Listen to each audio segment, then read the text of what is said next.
Subscribe now and press the bell icon. Never miss an update. किसी धारावाही चालक के कारण कितना चुंबकीय क्षेत्र उत्पन्न होगा, इसके लिए बायोट-सावर्त ने एक नियम दिया और उस नियम के अनुसार हम लोग कुछ अलग अलग कंडीशन लेकर के चुंबकीय क्षेत्र का मान निकालेंगे। इसको हम लोग बोलेंगे एप्लीकेशन ऑफ बायो-सावर्त लॉ, यानी बायो-सावर्त के नियम का अनुप्रयोग। अब समझिए, बायो-सावर्त के नियम का अनुप्रयोग करके सबसे पहला कंडीशन क्या लेना है, एक धारावाही वृत्ताकार कुंडली होगा, लूप होगा, और उस लूप के केंद्र पर हमको क्या निकालना है, चुंबकीय क्षेत्र का मान। तो ये पहला कंडीशन है, ठीक है। बायो-सावर्त के नियम का उपयोग करके वृत्ताकार कुंडली के केंद्र पर क्या निकालना है, चुंबकीय क्षेत्र का मान। Magnetic field at the centre of a circular loop और करंट कैरिंग वायर। मान लीजिए कि ये एक सर्कुलर करंट कैरिंग वायर है और इसमें आई धारा प्रवाहित हो रही है। कितना धारा प्रवाहित हो रहा है, आई धारा, ठीक है। समझिए, एक वृत्ताकार कुंडली है और इस कुंडली में कितना धारा प्रवाहित हो रहा है, आई, और ये धारा चारों तरफ मैग्नेटिक फील्ड बनाएगा।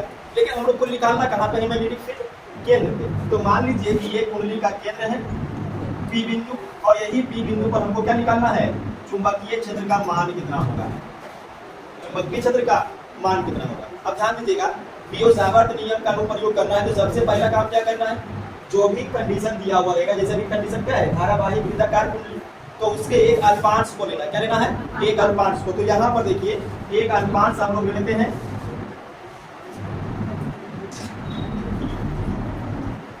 ठीक है, और इस अल्पांश की लंबाई कितना लेते हैं, डी, और ये अल्पांश और केंद्र जहाँ पे हमको चुंबकीय क्षेत्र निकालना है उसकी दूरी मान लीजिए कि r है, और ये वृत्त का त्रिज्या भी हो जाएगा, ठीक है।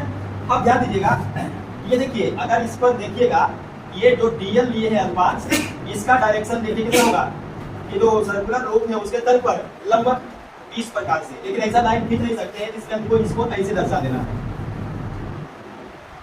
अब देखिए, चूंकि ये सर्कुलर लूप है जिसमें तो धारा का दिशा तो लगातार बदलते रहेगा। देखिए, यहाँ पर देखिएगा तो इस डायरेक्शन में धारा, यहाँ पे इस डायरेक्शन में, यहाँ तो धारा का दिशा जो है वो लगातार चेंज होते रहेगा। अब यहाँ पर मान लीजिए कि जो अल्पांश है, उस अल्पांश में करंट का डायरेक्शन इस दिशा में, छोटा सा अल्पांश देखिए, इतना में करके देखिए इसे जाएगा, ये करंट ऊपर चला जाएगा।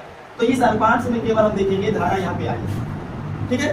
अब देखिए, ध्यान दीजिएगा, अगर बायो-सावर्त का नियम लगाइएगा तो बायो-सावर्त का नियम है क्या, देखिए कल हम लोग पढ़े थे कि किसी धारावाही चालक से उत्पन्न चुंबकीय क्षेत्र के लिए ये बायो-सावर्त का दिया हुआ नियम है, यही नियम है, ठीक है। आई प्रवाहित धारा, dl अल्पांश, और ये थीटा क्या है, थीटा है अल्पांश और पी बिंदु को मिलाने वाली रेखा के बीच का, यानी ये अल्पांश और ये पी बिंदु को मिलाने वाली जो रेखा है उसके बीच का ये कोण है थीटा।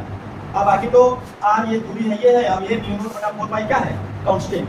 अब इसी का प्रयोग करके हमको यहाँ पर चुंबकीय क्षेत्र का मान निकालना। अच्छा, इस बिंदु पर चुंबकीय क्षेत्र की दिशा को बताइए तो किधर होगा दिशा, चुंबकीय क्षेत्र का जो भी मान होगा उसको तो हम लोग निकाल लेंगे, लेकिन इस बिंदु पर मेरे डायरेक्शन बताइए तो कहाँ होगा चुंबकीय क्षेत्र का दिशा, अंदर की ओर या बाहर की ओर।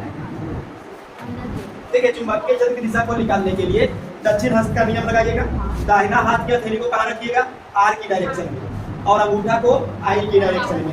देखिए, I ऊपर की ओर है और R देखिए ये आपका है, तो चार अंगुली को किधर मोड़ेंगे, बाहर की ओर। तो इसका मतलब यहाँ पर चुंबकीय क्षेत्र दिशा किधर होगा, बाहर, और बाहर की ओर के लिए हम लोग क्या लगाएंगे, बिंदु लगाएंगे, ये हो गया बाहर की ओर, ठीक है। अब एक ही चीज निकालना रह गया, बाकी क्या, केवल चुंबकीय क्षेत्र का मान कितना होगा।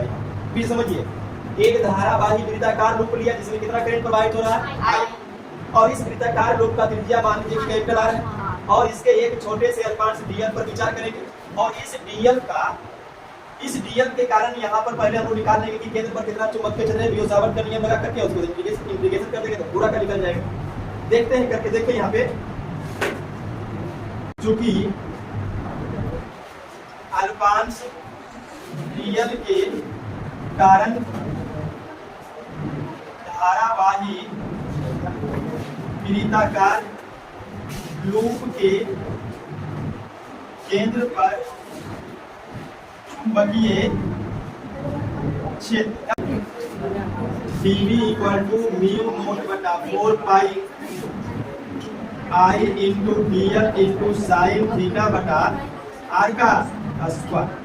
और देखिएगा, इसको आगे बढ़ाइए, dV = μ0/4 4 pi I into D L sine. अब थीटा का मान कितना रखिएगा यहाँ पे 90 आर स्क्वायर। और देखिएगा T D equal to mu naught बटा 4 pi I into D L बटा आर स्क्वायर। साइन 90 का मान 1 हो जाएगा। देखिए इतना सारा जो मैग्नेटिक फील्ड निकल कर आया वो किसके कारण आया?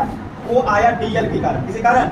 अल्पांश डीएल के कारण। और हमको निकालना है पूरे वृत्ताकार धारावाही कुंडली के कारण। तो अगर ऐसा अल्पांश बहुत सारा हम लोग ले लेते तो पूरा क्या बन जाएगा? एक सर्कुलर लूप बन जाएगा।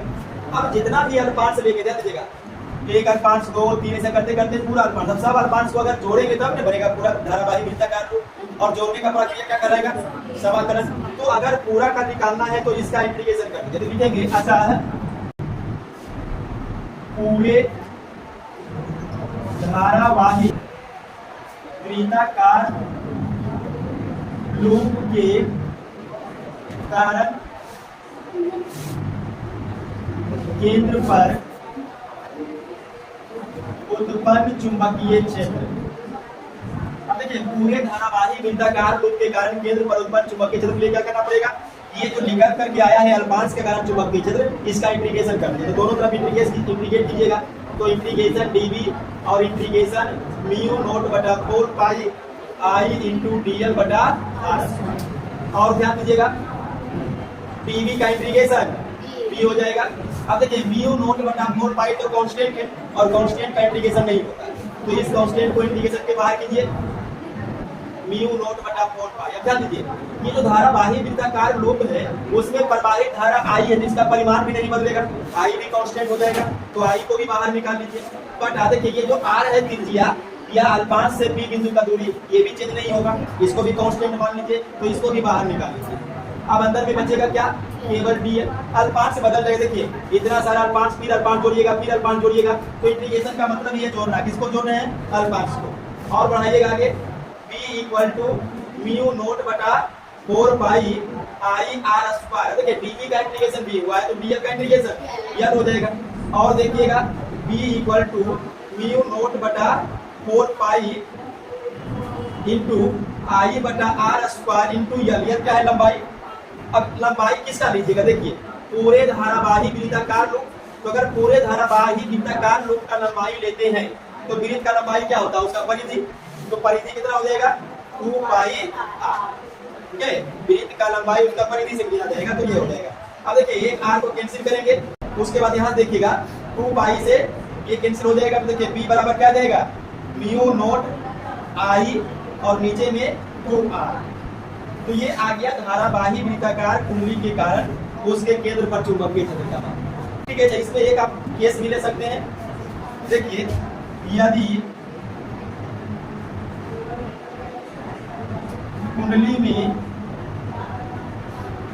फेरों की संख्या n हो तो ये जो बी आया है ये हो जाएगा म्यू नोट n आई बटा 2r।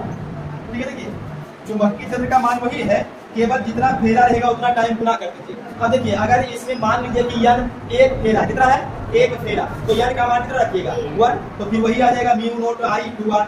अगर 2 फेरा होगा तो 2 से गुना करिएगा, 10 फेरा होगा 10 से गुना करिएगा। तो कुंडली में जितना लपेटा होगा फेरों की संख्या उसमें हम n से गुना करेंगे। तो n क्या हो गया? फेरों की संख्या। ठीक है, तो ये आपका हो गया पियो-सावर्त के नियम का पहला अनुप्रयोग, धारावाही वृत्ताकार कुंडली के केंद्र पर चुंबकीय क्षेत्र का मान। ठीक है, चलिए इसको नोट कर लीजिए।